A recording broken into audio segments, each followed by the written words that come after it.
সবাই বলে মারো পাথর, কেউ তো মানা করলো না।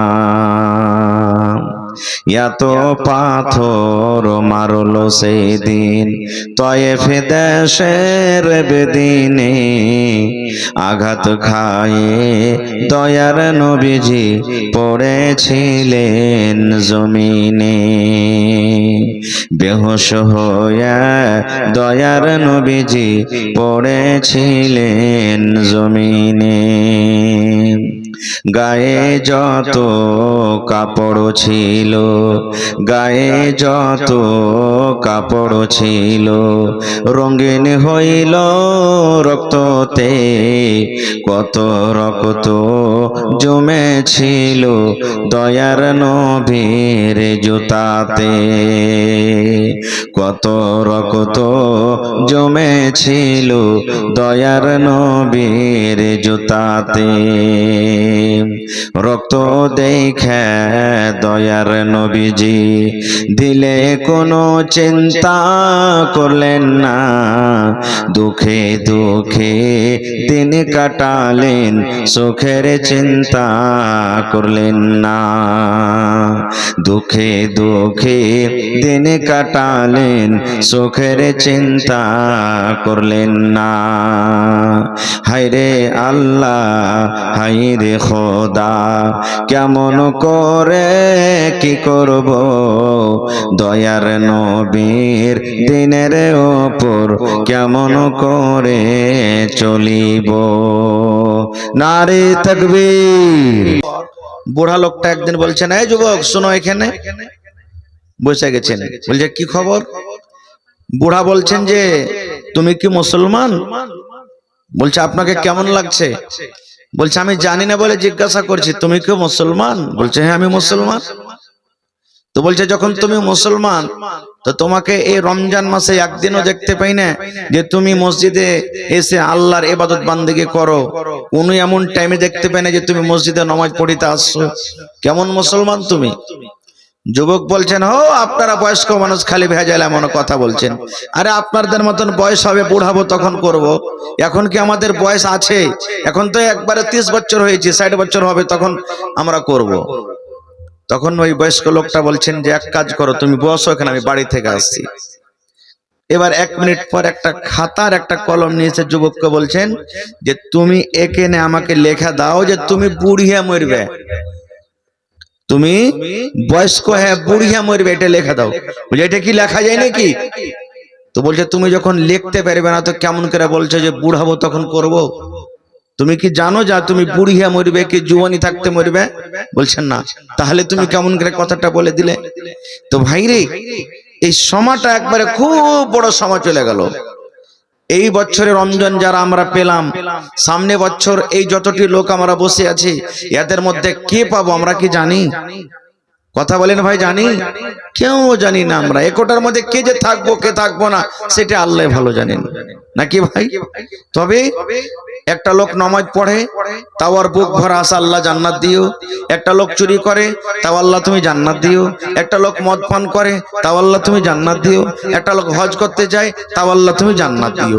আমরা মুসলমান যে কোনো পাপ যে কোনো কাজ করি, কিন্তু আশা আছে আল্লাহ তুমি জোরে বলে জান্নাত দিও।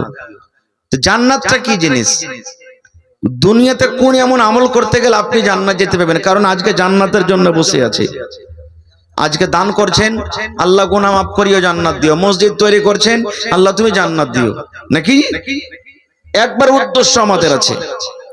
জান্নাত একটা খুব ভালো জায়গা, যেখানে কোনো সর্দি হবে না, যেখানে কোনো নাকে পোঁটা আসবে না, যেখানে কানে খৈল হবে না, নাকে পেস্টি হবে না, খো আপনার শরীরটা দুর্গন্ধ করবে না, খো কোনদিন আপনার কি বলছে রে জ্বর বোখার হবে না, পেশাব হবে না, পায়খানা হবে না। এবার বলবেন হাজি মৌলানা পেশাব পায়খানা হবে না, তার যদি দুনিয়াতে একটু বেশি খায়নি তাহলে তো পেট হড় হড় গড় গড় শুরু করে দেয়।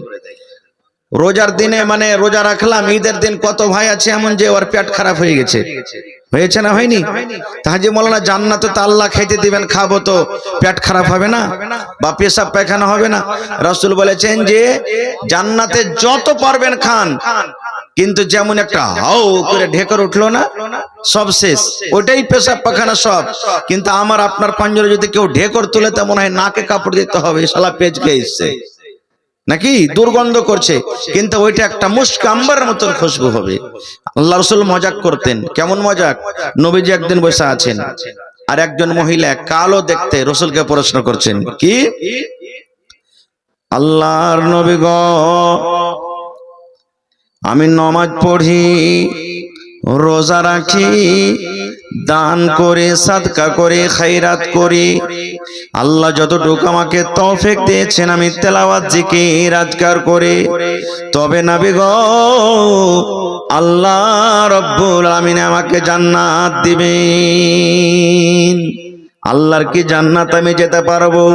আমি নামাজ পড়ি, আমি রোজা রাখি, তেলাওয়াত করি, জিকির আজকার করি, দান করি, সাদকা করি, তবে কি আল্লাহর জান্নাত আমি যেতে পারবো? আল্লাহ কি আমাকে জান্নাত দিবেন? একজন মহিলা প্রশ্ন করছেন। দয়ার নবী বললেন, হে আল্লাহর বান্দিরে, আল্লাহ রাব্বুল আমিন কোন বুড়া এবং কোন বুড়িকে আল্লাহ জান্নাত দান করবেন না। কোন বুড়া এবং কোন বুড়ি আল্লাহর জান্নাতের ভিতরে যাবে না। তাহলে যতটি বুড়া মানুষ আছেন এখানে মন খারাপ হয়ে গেল আপনার, হাজি মৌলানা কোন বুড়ার কোন বুড়ি যাবেন না জান্নাতে, তাহলে নামাজ রোজা এত ওয়াজ নসিহত শুনে কি লাভ? প্রশ্ন জাগছে না, জাগে না? দয়ার নবীর কথা শুনে সে মহিলার মন খারাপ। আহারে, আমি কি আল্লাহর জান্নাত যাব না? আমি যে এত কষ্ট করে নামাজ পড়ি, আমি তেলাওয়াত করি, আল্লাহ যত দূর শক্তি দিয়েছেন আমি জিকির আজকার করি, দান করি, মন খারাপ, চোখ সরবর করতে লেগেছি। দয়ার নবী বলছেন, হে আল্লাহর বান্দিরে, মন খারাপ করিও না, তুমি মন খারাপ করিও না। আমি যে বললাম কোন বুড়া এবং কোন বুড়ি আল্লাহর জান্নাতের ভিতরে যাবে না, এর মানে হলো আল্লাহ রাব্বুল আমিন যখন একটা লোককে জান্নাত দান করবেন, একটা মানুষ নর হোক কি মানারি হোক, যখন তাকে জান্নাত দান করবেন, ও যদি 80 বছর বয়সে মরে, ওরকম বুড়াতে কালে জান্নাতের ভেতরে যাবে না। আল্লাহ রাব্বুল আমিন তাকে 25 এবং 30 বছরকার যুবক করে আল্লাহ তাকে জান্নাত দান করবেন। ও বুড়া থাকবে না, তখন একবারে হাট্টা যুবক যুবতী জান্নাতের ভিতরে যাবে। এই জন্য বললাম কোন বুড়া কোন বুড়ি জান্নাতে যাবে না। আচ্ছা, একটা কথা বলেন তো, কেউ মনে দুঃখ করবেন না, এখানে যতটি বয়স্ক মানুষ আছেন, যদি ওকে চাইলের ভুজা দেন, চাইলের ভুজা বুঝেন তো, খোলাতে ভেজে চাইলের ভুজা দেন, খেতে পারবে ভাই? ওকে যদি পিয়ারা গাল লেচে দেন, কামড় দিয়ে দিয়ে খান, পারবে খেতে? এরকমই জান্নাতের ভিতরে বুড়া মানুষ যাবে, যেমনি করে কষ্ট পাবে। তো জান্নাতে তো কোন রকমেরই কষ্ট হবে না। আল্লাহ তাবারাক ওয়া তাআলা রাসূল বলছেন, এই জন্য যে কোন বুড়া কোন বুড়ি জান্নাতে যাবে না। ভাই আমার, জান্নাত কি জিনিস একটু আমাদেরকে জানা দরকার, তারপর আমি বলবো যে কোন আমল করে জান্নাতে যাবেন। জান্নাতের ভিতরে অনেক নিয়ামত আছেন, তার মধ্যে সব থেকে ছোট নিয়ামত যেটা আল্লাহ ফাও দান করবেন আমাকে আপনাকে। ফাওটা কেমন হবে? আচ্ছা আপনি বলেন তো, আপনি 5 কেজি বাগুন কিনলেন, বাগুন কেনার পর বাগুনওয়ালাকে বলেন, ভাই আমি 5 কেজি বাগুন কিনলো, তো একটা ফাও গলা দেওয়া না জি, তা আপনাকে ভালো বাগুন দেবে না পোকাওয়ালা দেবে? কথা বলেন। মাছ নিলেন 5 কেজি, হ্যাঁ ভাই এতটি মাছ নিলেন, একটা ফাও দিবে না তুই? হ্যাঁ, তা আপনাকে একবারে খুব হাইনটা মোটা মাছটা দিবে না, ছোট মোটো মরা ধরা গলা দিবে ভাই? মানে ফাওয়ের মানে হলো যে একবারই যেটা কিনলেন ওর থেকে কমজোর গলা দিবে আপনাকে, নাকি? কিন্তু আল্লাহর জান্নাতের ফাও দেখেন, সুবহানাল্লাহ। নবী বলেছেন, একটা জান্নাতি জান্নাতের চেয়ারে, কুরসিতে, সোনার কুরসিতে বসে থাকবেন, আর পিছন থেকে একটা মহিলা এসে ওর পিছন দিকে ঘাড় এরকম ভাবে পিঠে ইশারা করবে তাকে। আপনাকে যদি পিছন থেকে কেউ ইশারা করে, তা আপনি পিছন দিকে ঘুরে দেখবেন না? দেখবেন না? দেখবেন না? যখন পিছন থেকে কেউ ইশারা করবে, জান্নাতের লোকটা এরকম ভাবে ঘুরবে, ওর রূপ, ওর সৌন্দর্য, ওর চেহারা দেখে ই থামতে না পারে, তখন ওকে বলবে, মানান্তে কে তুমি গো? তখন ওই জান্নাতি মেয়ে ছেলেটা বলবে, আমি হলাম ফাও, আমি হলাম ফাও। বলছে কার জন্য? বলছে তোমার জন্য, আল্লাহ আমাকে দিয়েছেন। ওরে সুবহানাল্লাহ, দয়ার নবী বলেছেন জান্নাতে মেয়ে ছেলে যেটা ফা হবে তার গুণ তার সৌন্দর্য কত। দয়ার নবী বলেছেন রাত যখন হয়, রাতের পর যখন সকাল বেলাতে সূর্য ওঠে, অন্ধকার রাত দূর হয়ে যায়, ঝলমল ঝলমল করে দিন হয়ে যায়।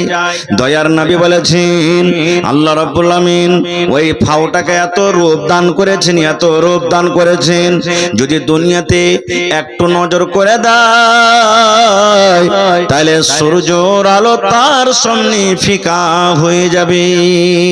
শুধু তা নয়, তার হাতে যেটা রুমাল থাকবে কিংবা মাথাতে যে আমার মায়েরা খালারা চুল বাঁধে, আল্লাহ যাকে যেমন টাকা দিয়েছেন, শক্তি দিয়েছেন, শক্তি হিসাবে ফুল কিনে কেউ 5 টাকা দামের ফুল নিয়ে মাথাতে বাঁধে, কেউ 10 টাকা দামের ফুল নিয়ে বাঁধে, কেউ 100, 200, 500 টাকা দামের ফুল নিয়ে বাঁধে। কিন্তু নবী বলেছেন হে আমার উম্মত তোমরা শুনে নাও, আল্লাহ রাব্বুল আমিন ওই জান্নাতে মেয়ে ছেলের মাথাতে যে ফুলটা দান করেছেন, ফুলটা বাঁধা থাকবে, ওই ফুলটা এত দামি, ওই ফুলটা এত কিমতি।